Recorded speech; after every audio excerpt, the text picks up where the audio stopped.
starting at the top with Maeva. So he comes in late last year, makes the 4 starts. You mentioned the Notre Dame game, had some good things, some bad things overall. I know we could do a little bit better, at least statistically. It looks like, with the completion percentage and all of that, his accuracy. I noticed he didn't run as much as he did at UNLV. I don't know if that's by design. He's a big guy. I don't know if they want to take advantage of that or not. But from what you've seen out of him, what do you expect? Another year, he's now the starter, all those reps under Lincoln Riley. Do you think there's like a big jump potential here? I think he does have big jump potential. I'm a little unsure if I would make that prediction that he will for sure have a big jump, but the potential's there. The thing with him is it's the variance. His plus plays were so good last season, but then he would make mistakes that would leave you scratching your head. So I think the first thing that he needs to improve on is the ball security. He knows that. He's his harshest critic. So the coaching staff has had to play almost like a psychologist kind of role with him. And it's like, hey, if you make a mistake, you got to bounce back. And he did a nice job of that against Nebraska, where he threw an early pick 6 and then he was able to bounce back. Texas A&M, he had some awful plays at the beginning of that game, but then led USC back from a either 2 or 3 score deficit. So it's just hard to say, because if the turnovers are better, then yeah, I think he could take a huge step back. But based on what he showed last season, I'm not totally sure that the turnovers will just magically disappear. So that's sort of another thing with the offensive line. It's like, yeah, we don't really know until we see it. So I start there. But is he capable of taking a big jump? Absolutely. He has that big arm. He is very athletic. He can move. He's not quite the runner that I think USC fans think he is, but he can get out of harm's way at times. It's just all decision-making with him. Is accuracy the biggest step? And is there a specific, because, you wonder what specifically Lincoln liked about him enough to make him, potentially a 2 to 3 year starting quarterback for his program. Because he could have tried a whole, now I don't know if he attempted to go after different quarterbacks and he was unsuccessful, so this was a backup plan or not. But I don't know. It just doesn't seem like the type of guy that would be a Lincoln Riley guy to me, unless he comes out there this year and just smokes it.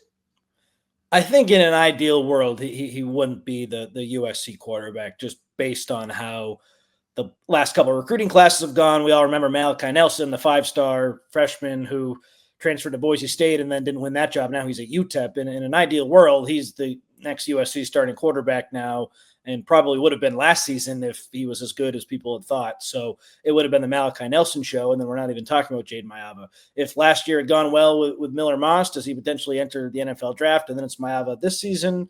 Maybe, but I don't think that Lincoln Riley expected, unless there was an injury, Jade Maeva to play at all as a starter last season. So your head scratching makes sense. And then I think the fact that the Malachi Nelson misevaluation cost them, but I do think he can be good, but it's weird because he wasn't highly ranked. We're so used to Lincoln Riley outside of Baker Mayfield taking those highly ranked guys and just churning them out. So it is kind of a unique spot for him, but that's college football too in 2025, where with the portal and just with the crazy world of college football, like guys like this, if they stick around and just do what they're supposed to do, they can be thrust into these positions. And it's USC. So a lot's expected. Okay, so one more player. Between Lemon and Lane, who has the biggest upside? Is it Lane?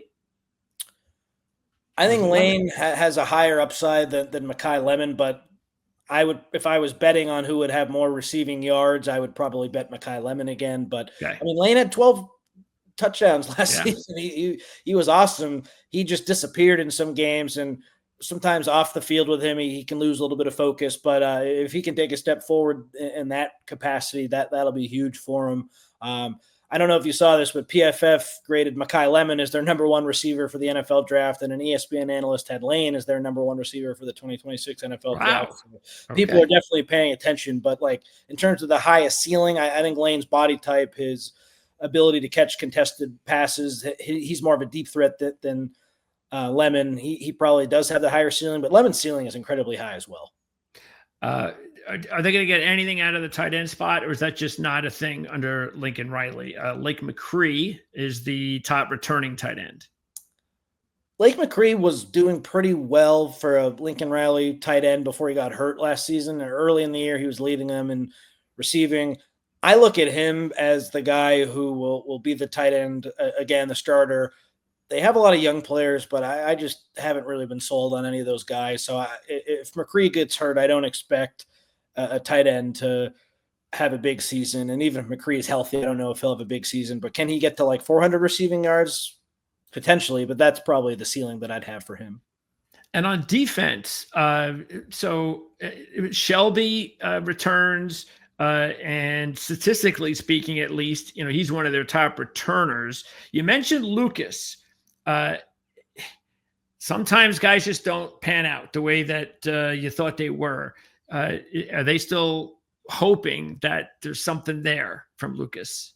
They are. He was USC's best edge rusher by a mile last season before he got hurt. Okay. He led the team in pressures by a lot.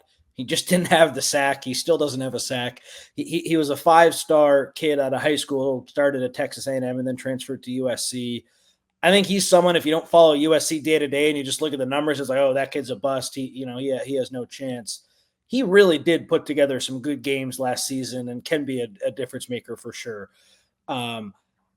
Is he going to get to that 5-star ceiling? I don't know if that's going to happen, but like he certainly is a contributor and should be a good player for them this year if he's healthy. And Eric Gentry, he actually led the team with 6.5 tackles for loss last year. And as I mentioned, we did lost to the top 2 linebackers. So you mentioned Stevens and the potential he has, but Gentry is he Is it a good thing, a really positive thing that he's back as somebody with a lot of experience, or is he just a body, just a player? No, he was on an All-American pace last season. He did all that in 4 games last year, and then he was out for the rest of the year. So the fact that he led them in tackles for loss, he played the first 4, and it was really 3.5. He got hurt against Wisconsin in that 4th game. He was exceptional against Michigan. USC had a 4th and 2. If they had stopped Michigan, they would have won that game. Gentry did everything he could in that game, a forced fumble, multiple tackles for lost sacks. He is a certifiable difference maker, 100%. But he's skinny. He's had some injuries in his career. He had multiple concussions last season, which is why he had to redshirt. It's funny that it's taken me this long to talk about him, but he's someone like you have to be cautiously optimistic about because he was on that All-American pace, but he's a concussion away from having to retire. So you got to be careful with a guy like him. But if he's healthy and plays the whole season, he is absolutely a difference maker for them, and he'll have a chance to be their best defensive player. Excellent. Okay, so injuries then. Lucas, Gentry, McCree. Who else was injured last year that can be a lot better and make things better for the Trojans coming back?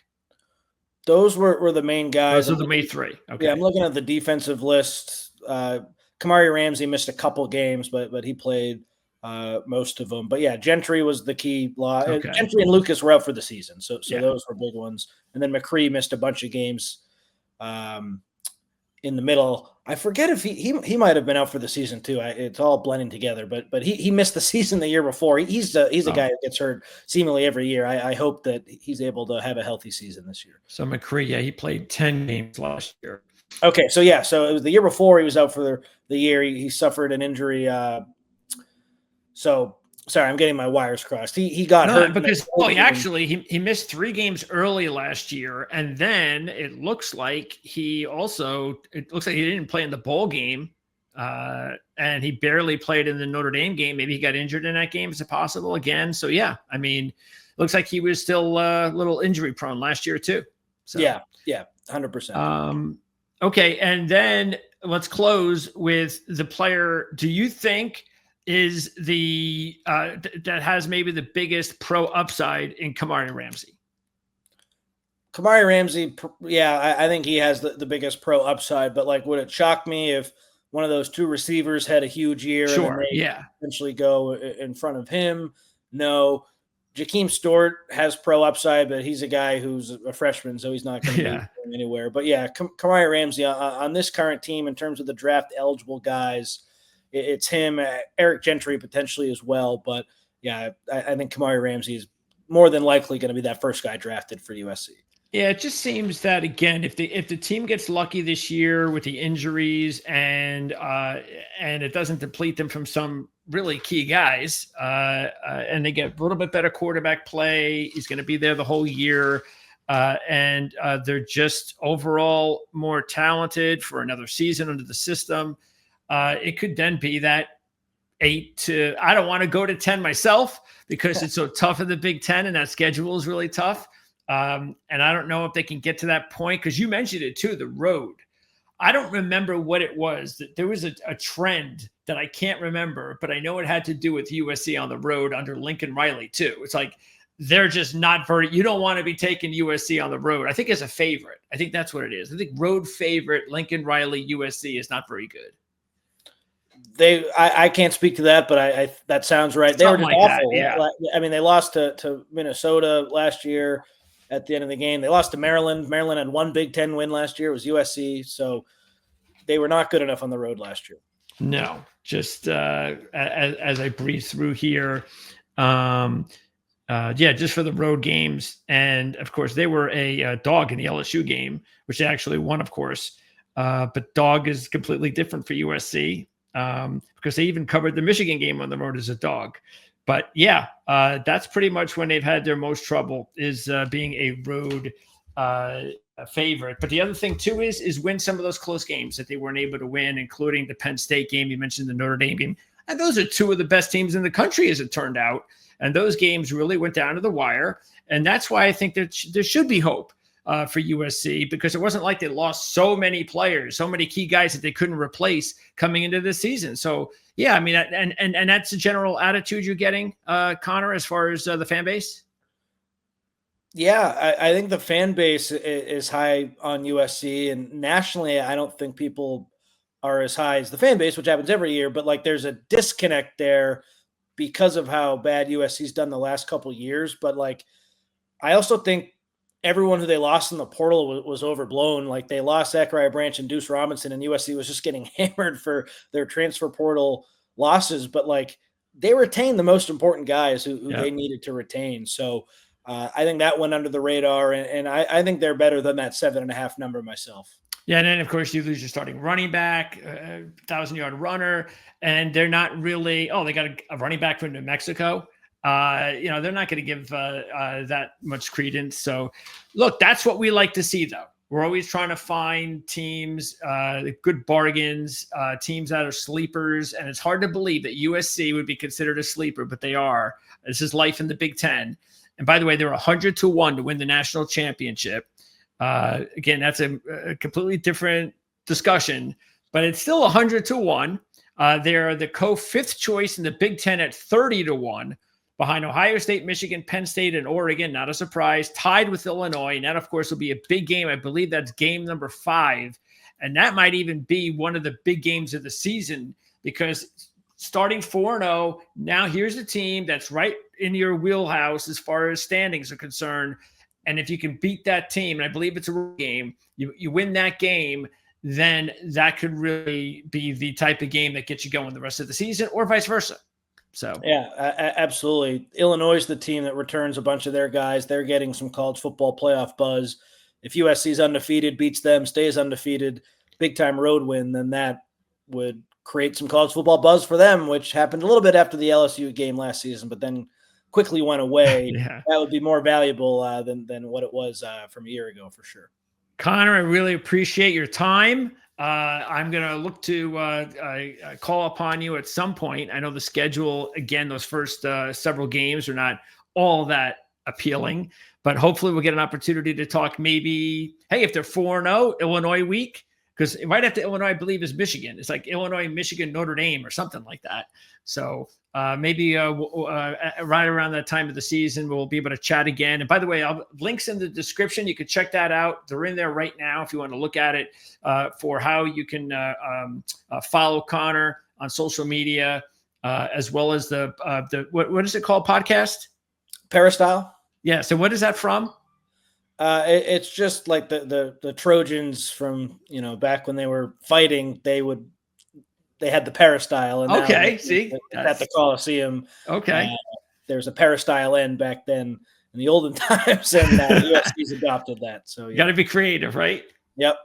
All right, Connor, I appreciate it. Again, looking forward to talking to you during the season. And again, thanks for doing this. Appreciate it. Thanks, Greg.